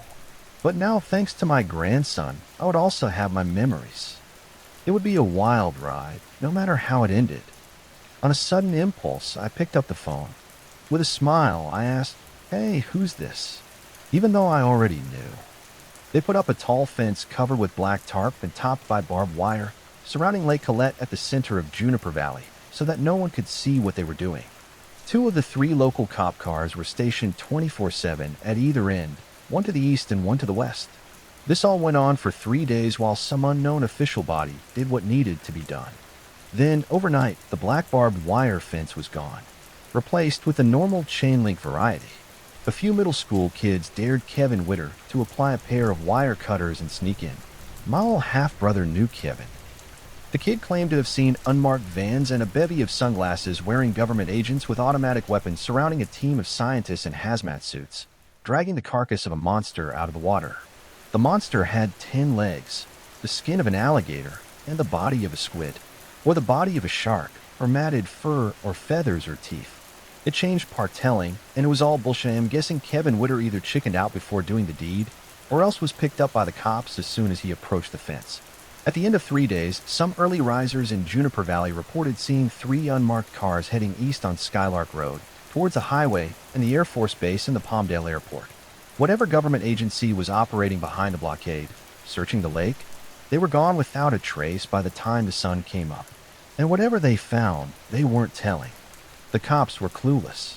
All they told us townsfolk was that, due to a bacterial infestation, we were not to swim in the lake until further notice. I will never swim in that lake again, and I hope to God they killed them all. I stayed in Juniper Valley during the summer with my father. He and my stepmother loved it there. I loved the isolation and the small town lifestyle, though I would hesitate to even call Juniper Valley a town. It's an unincorporated cluster of ranch-style homes planted like a pimple among the Sierra Pelona Mountains. In the 90s, the population of Juniper Valley and the surrounding hills was 800 and changed. There was one general store in town, one gas station, one church, and one dirty little inn with a bar restaurant. Anything else one would need could be found in Palmdale, a 45-minute drive east, through miles of grid power lines and golden flatland, dotted with silos and scrap metal. The town resembles a bowl with Lake Colette at the basin, and streets and houses arrange around the edges, along the slopes of the surrounding hills.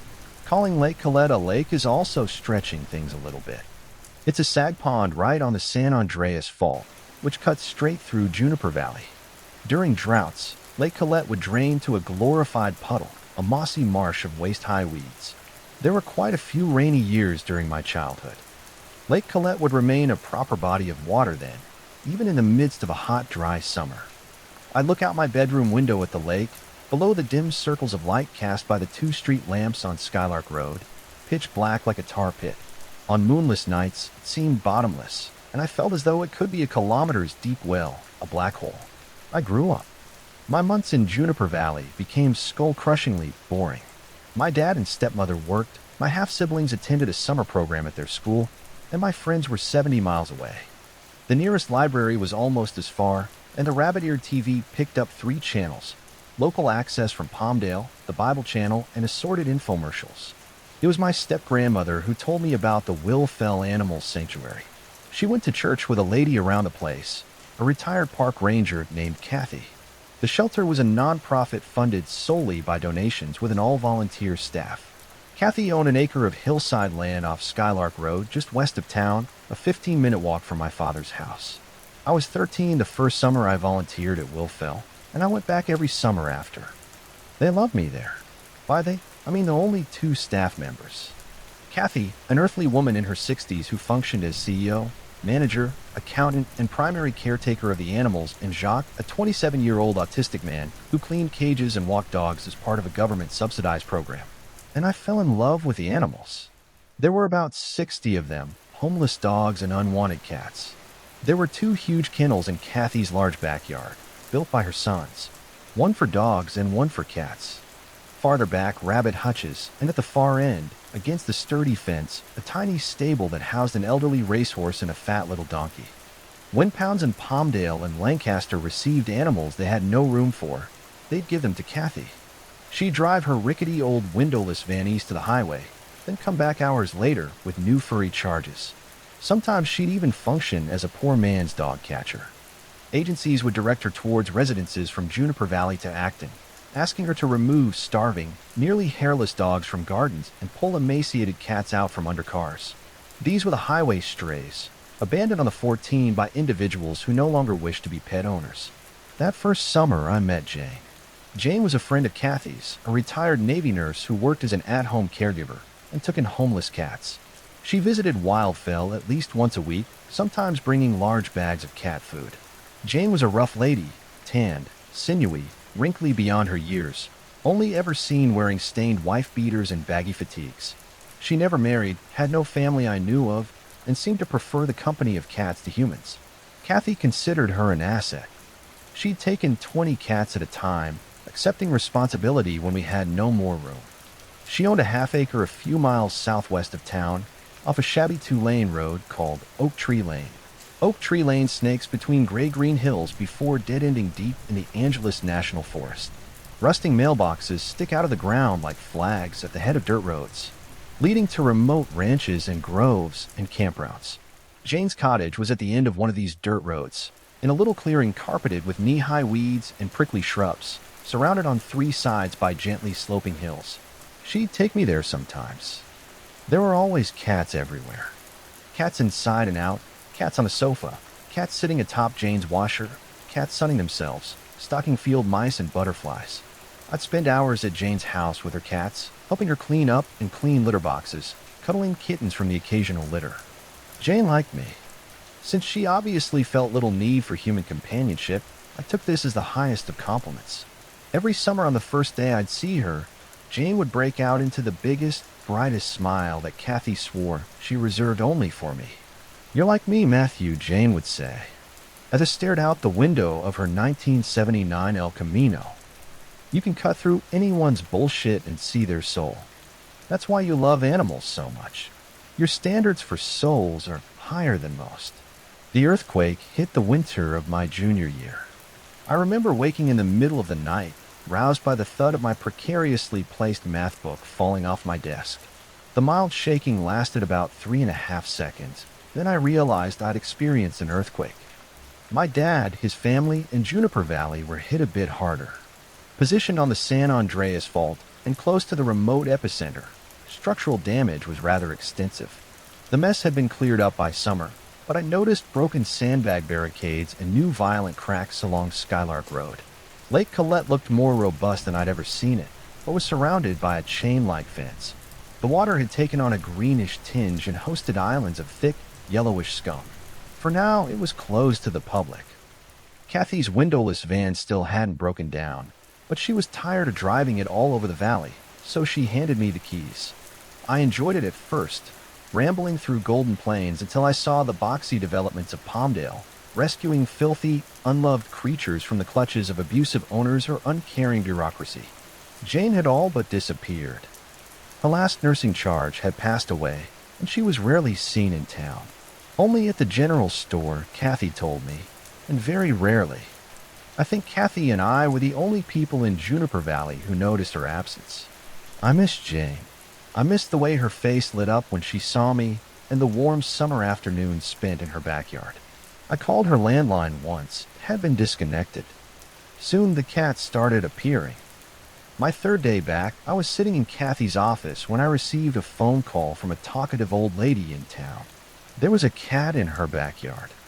It had been sitting in a lower branch of her oak tree for hours. "I think it's someone's pet," she said.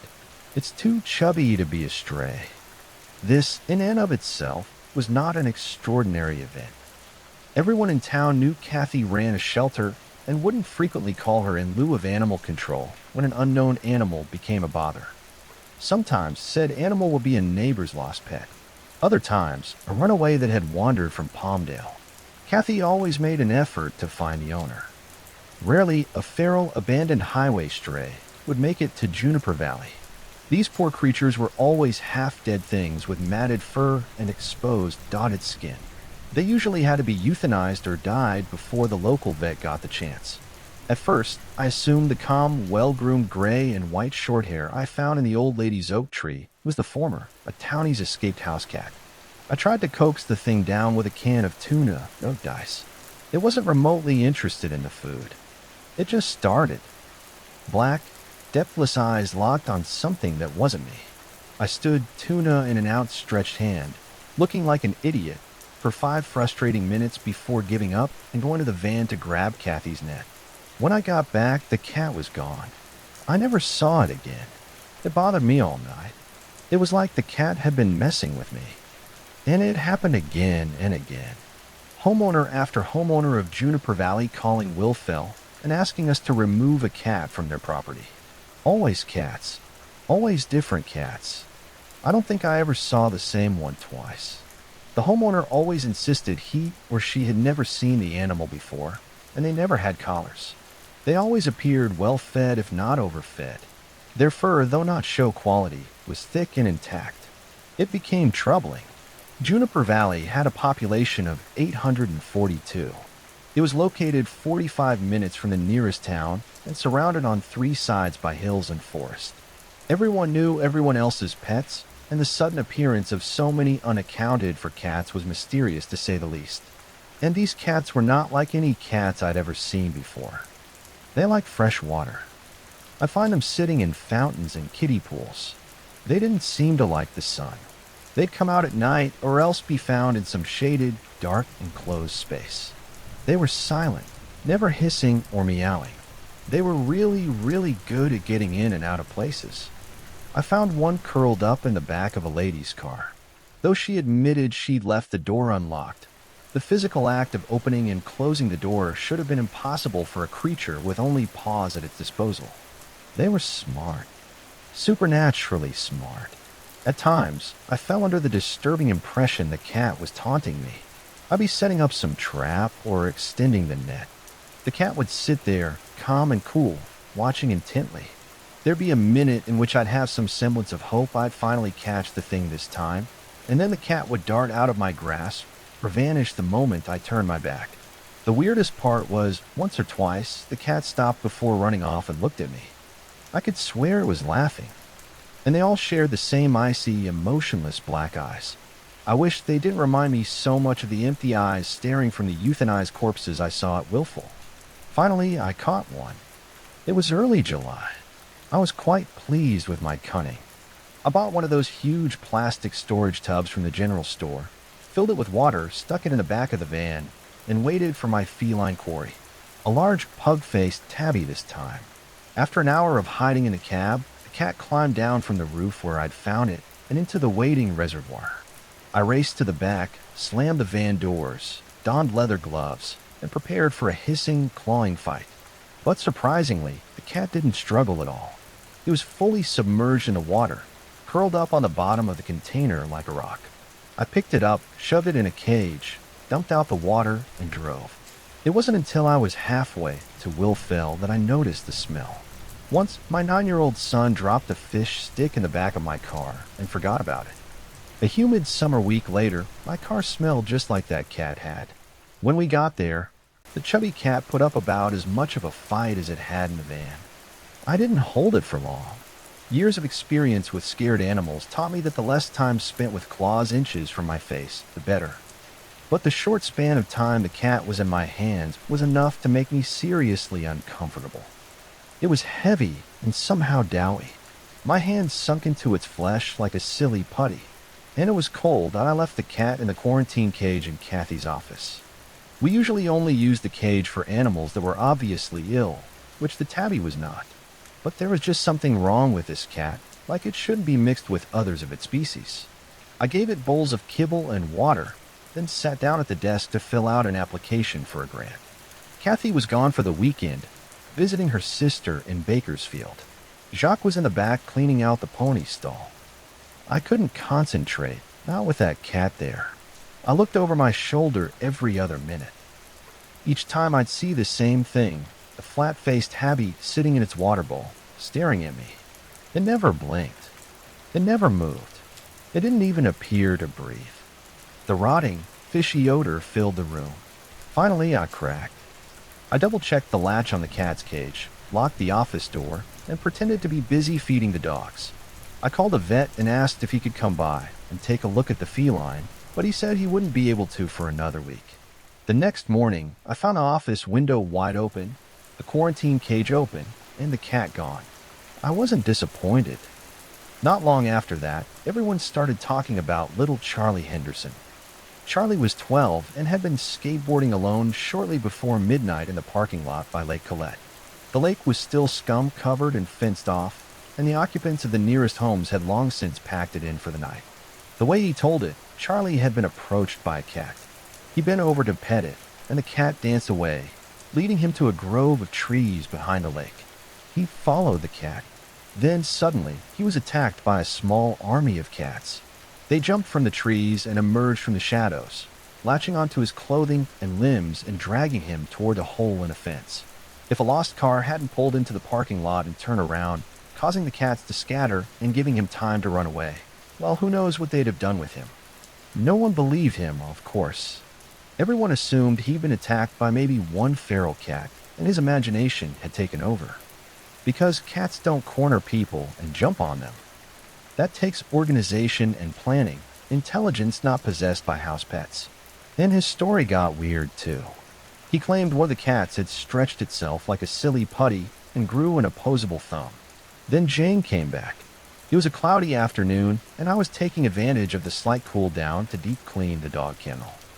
Kathy was gone again in Riverside watching her granddaughter play softball. I was busy scraping dry dog crap off the concrete when Jock ran out to tell me there was a lady asking for me. I wiped off my hands and went inside to find Jane staring at me from Kathy's living room. Jane had never been obsessive about her appearance, but if I hadn't known her so well, I would have assumed the gaunt, trembling figure and a stained wife-beater was a homeless woman. Her hair was a frizzy, matted mess of gray. Her arms and chest were striped with lacerations of varying degrees of depth in various stages of healing. And her eyes, which at once seemed to serve as a window to a rational, calculating mind, now allowed a glimpse into bloodshot insanity. "Jane," I said, "are you okay?" She didn't smile. "Do you have any?" she asked. I frowned. "What?" "Cats, Matthew," was the curt reply. "It's the cats. I need the cats. They've been wondering." I gave her what I hoped was a kind smile. "Okay, Jane, I can show you the cats, but Kathy said I'm not allowed to have any of them adopted without her around." That was a lie, but I wasn't about to pass Jane custody of a pet. Cock, let alone a living, breathing creature. She was obviously not in the physical, emotional, or mental state to care for anything, not even herself. I walked her out to the cat kennel. As expected, a small herd of dogs ran towards Jane to sniff her and beg for attention. Then, about 3 feet from her, the dogs stopped. They sniffed the air, whined, and ran off in all directions. Not a single one of them got nearer. Jane looked over the cats seriously, then sighed in disappointment. She shook her head, turned around, and paced back to Kathy's house. "You haven't caught any," she said. "What are you talking about?" I asked. She glared, looking through me. She could cut through anyone's bullshit and see their soul. "You know what I mean, Matthew. My cats? Call me if you catch one. There's so many of them now, and they're getting bigger." With that, she walked out the door. She stopped and turned around. And Matthew watched the length. I spent the rest of the day in a daze. I've been wondering where the weird cats came from. They didn't belong to anyone in Juniper Valley, and it was hard to believe that they'd all migrated from Palmdale. Jane took in homeless cats. Maybe they were hers. I didn't know why they would have left food, water, and shelter to wander for miles along an isolated road and into a neighborhood, but it was at least a possibility. That night, following a tangled motivation I couldn't put into words, I borrowed my father's car and drove to the parking lot by Lake Colette, where Charlie Henderson had been attacked. I pulled right up to the fence, turned off my car, let my eyes adjust to the darkness. I obeyed Jane. I watched the lake. I hadn't sat for 10 minutes before I saw movement. A black shape creeping out of the shadows and approaching the water's edge. More movement against the clump of trees to my right. Cautiously, quietly, I opened the car door and stepped out. I shut the door gently and tiptoed towards the fence. A large black cat waded in the dirty lake. Its paws were inundated. It kept on going. I came closer until I was grasping the metal links of the fence, and I felt it quiver under my fingers. I looked to my right and saw them. Two more cats, huge cats, the biggest I'd ever seen. Cats climbing down the fence like monkeys. Head first, completely vertical. One, then the other, jumped gracefully to the ground and stepped into the feeble light bleeding from the two streetlights. One was yellow, the other a tabby. The first cat was almost completely submerged.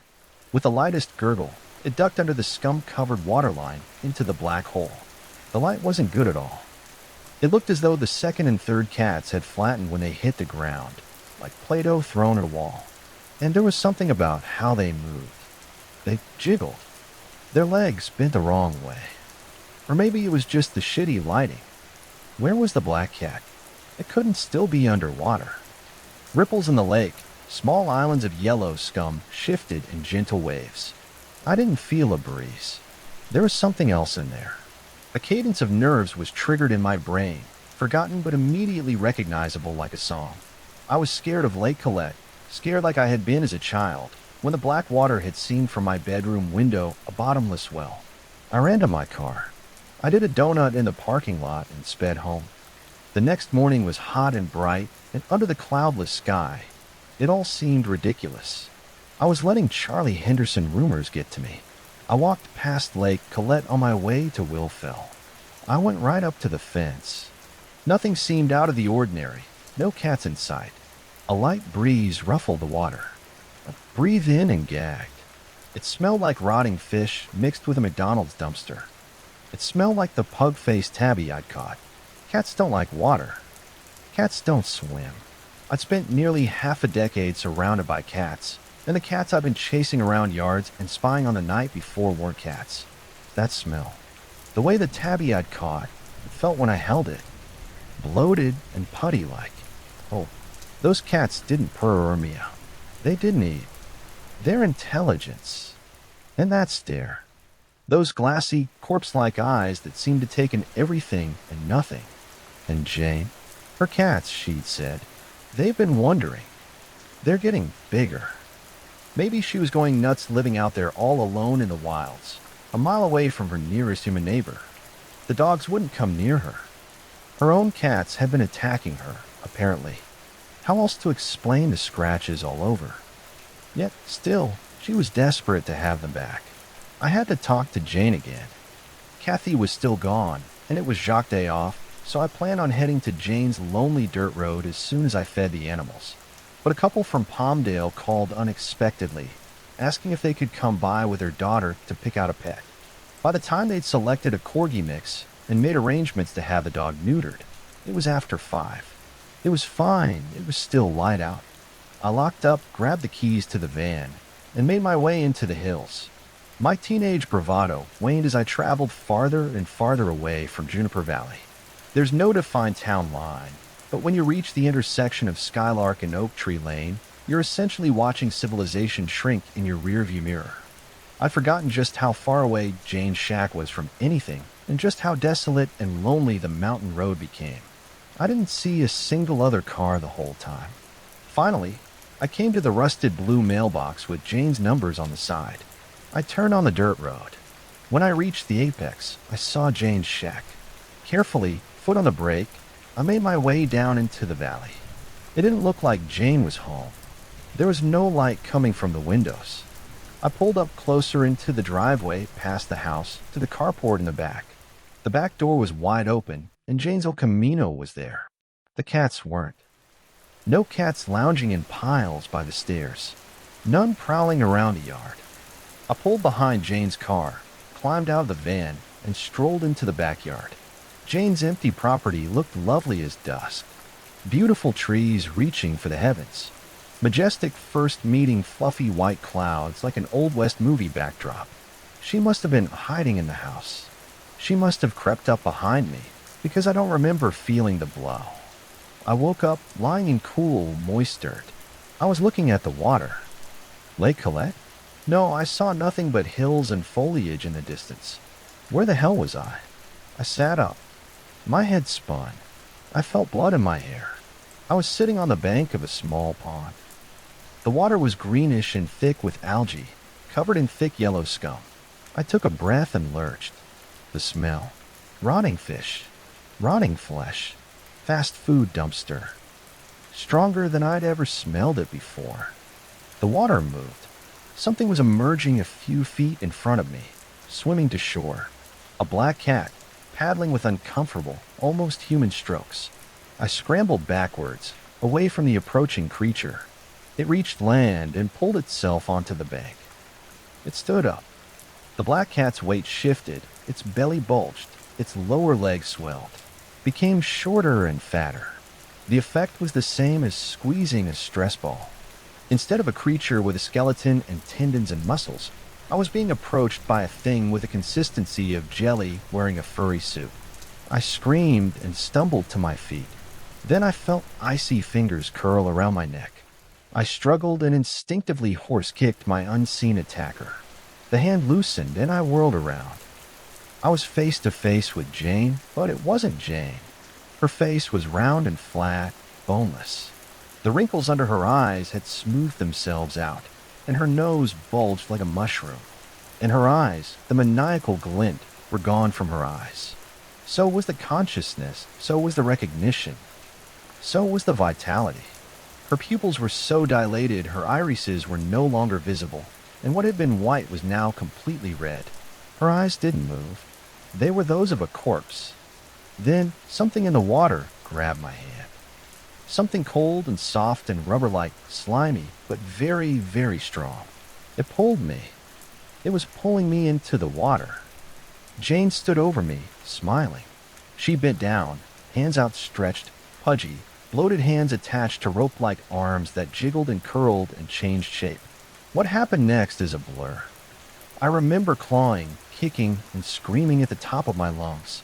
And then I was running, stumbling, lungs burning, stinging, aching, cursing the spongy, weeded ground that gave under my feet. I pushed through dry shrubs and jumped over tree branches, praying I was going in a direction that would lead me to humanity, and that the crinkling of grass behind me was only my imagination. Then I was on top of the hill, looking down at Jane's shack. And then I was in Jane's yard. I saw the van and jumped in the driver's seat, silently thanking the guardian angel that distracted me, so I'd left my keys in the ignition. I slammed the door. I looked up, out the windshield, and into the red and black empty eyes of the thing that had been Jane. It was smiling. She always reserved a special smile for me. I turned the key and gunned it. The van jerked violently. I slammed down the brakes, kicking up dirt like smoke. I felt a sticky moisture against my cheeks. I took a breath and barely managed to pull open the door before I vomited. Even thinking about that acidic, rotting seafood stench induces a nauseous tickle in the back of my throat. I'd crushed Jane under the front right tire. She'd popped. The van still ran. I drove it straight to the police station. In the parking lot, I surveyed the damage.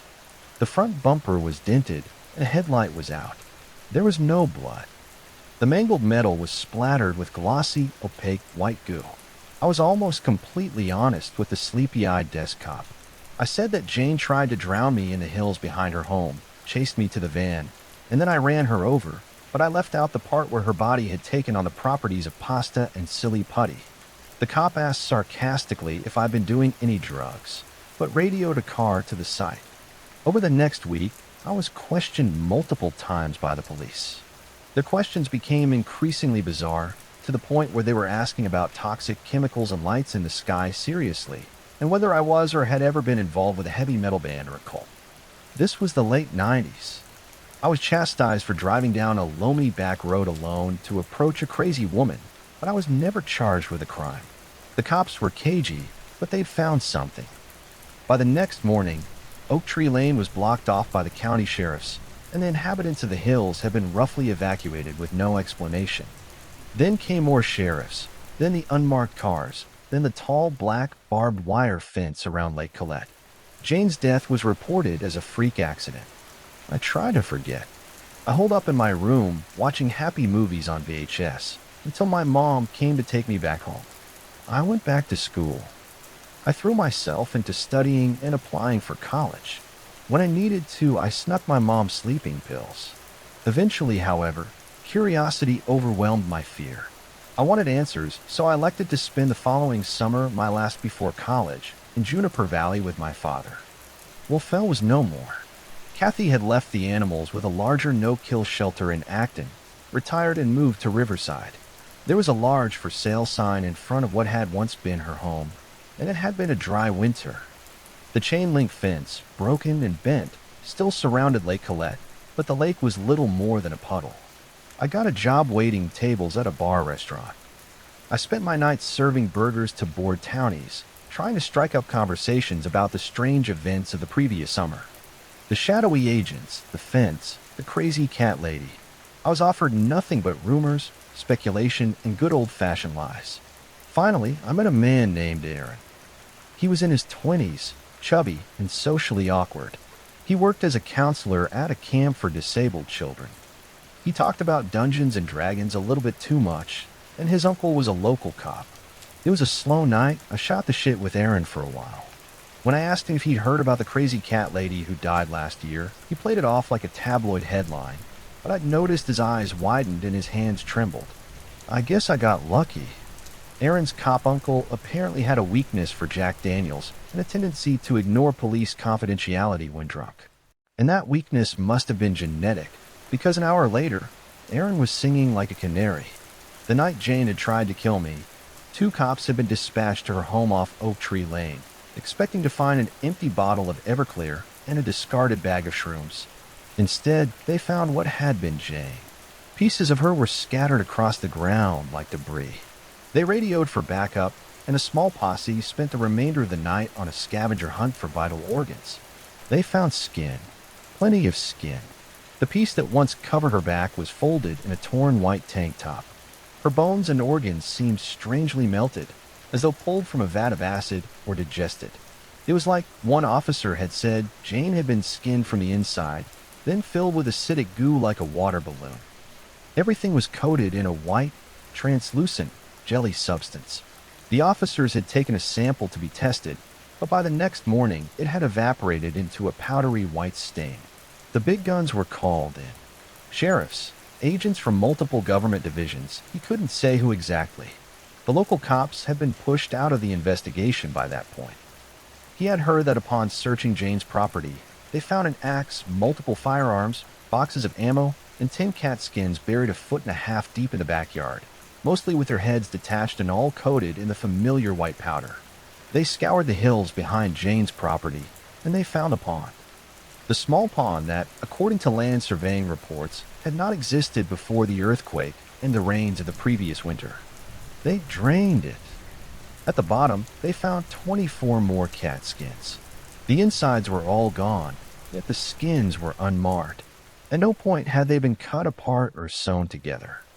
Again, it appeared as if something had eaten or dissolved all the blood, bones, and vital organs, except for the teeth and the eyeballs. The eyeballs were left intact to stare hauntingly into oblivion.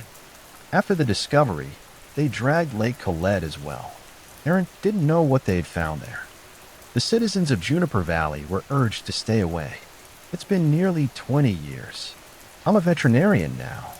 I've done some digging, spent hours and quarters on the internet where I've seen things I can't unsee and made some new friends, but I still don't have answers. I don't know what changed Jane's cats that summer. Were they infected? Possessed? I think it was something in the water, hyper-intelligent, blob-like things that had been dormant for years, brought to the surface by that earthquake.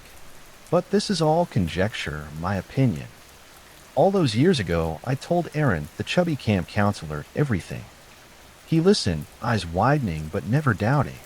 The next morning, he and I took his car down Oak Tree Lane to the wrestling blue mailbox, and finally the abandoned shack where I had passed so many summer days. We hiked a mile into the hills, carrying 2 shovels and my father's rifle. We found the hole that had once been a pond, now a weeded ditch.